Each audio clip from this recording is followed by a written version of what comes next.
Hello everybody, welcome to week 28 of the DVDFiend Monday's edition.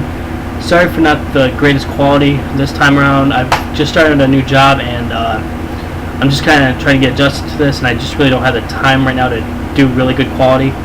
But next week's it will be back to normal. As far as like the voting goes for the DVDFiends right now, we only had 8 votes and 171 subscribers. 8 votes doesn't seem right, and so basically what I did with that is I'm probably just gonna end up picking the person myself. I'm not going by 8 votes. I'm gonna look at who did the best myself, most likely, and I'll go from there. Or I may ask them. I may do a little bit of horror trivia and see about their collection, because we really want someone that has a good collection of horror and some independent titles. Independent titles are a must, and obscure is a must. But other than that, let's get on with the review. The movie I'm reviewing today is a movie called Gacy, put out by, I think it's DJ Entertainment. This stars, I don't know his name offhand, but he played in the movie Pee-wee's Big Adventure as Francis, the guy who ended up stealing his bike and everything. This goes throughout his life, and it starts off as him being a teenager, and he's out camping with his father. And because he's not like so much outdoors and sports and everything, his father really degrades him and even hits him at times. And then it shows a little bit more, and it talks about how he got in trouble for I think it was pretty much molesting another kid, like a little boy, and was it a little boy or a teenager? I think it may have been a teenager. And then it shows him with his. Then they get to the point where they like talk about him. Like, I think they talked about like his how he owned different chicken restaurants, a couple of them, and either owned or ran. I can't remember. And then it gets to the point where it talks about. It shows like his kid, his 2 daughters, and his wife. And he always hires young teenagers, if you know Gacy. And well, his wife kind of catches on stuff, and one of the problems that they've been having, and you kind of get it right off from the bat, is there's like a smell coming from the basement, and everyone's complaining about it. The neighbors, his wife, everybody. And then, well, it's pretty much dead bodies, of course.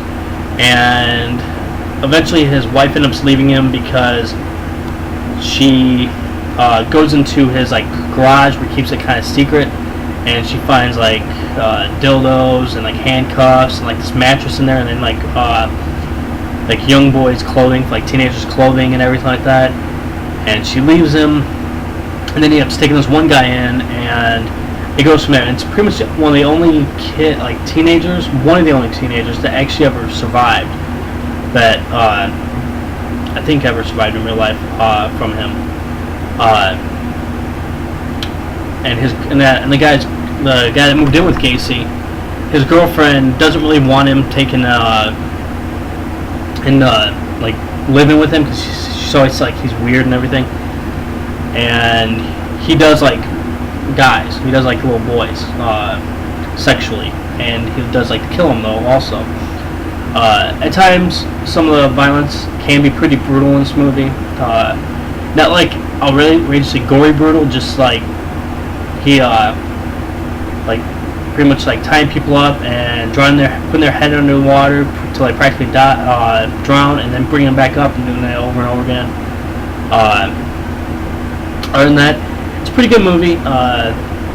It could have been possibly a little better, but the guy who plays Gacy does an amazing job. He reminds me of like different interviews I've seen with Gacy. Reminds me a lot of how Gacy was. Gacy was a fucking asshole, you know. I think he even said like "fuck you" or something was his last words. Other than that, it's a pretty damn good movie. If you get a chance to pick it up, I got it for pretty cheap. You guys can probably get it for definitely really cheap. If you're into serial killers or like learning about them, then I would suggest this over a lot of the ones I've seen. This one and Henry are probably a little more of my favorites. There's another one called Evelenko, who I will I'll do a review on soon. But yeah, I'll show you the disc. The disc is pretty basic. Just has the regular artwork on there from like the cover. I hope you guys enjoyed this review. Like I said, the quality will be better next week. I still need someone to fill in for Thursday, if someone can. I got a hold of Wet Movie 1, trying to see if he wanted to do Tuesday. Other than that, you guys take it easy, and I'll figure out what I'm gonna do about filling in the Thursday spot. All right.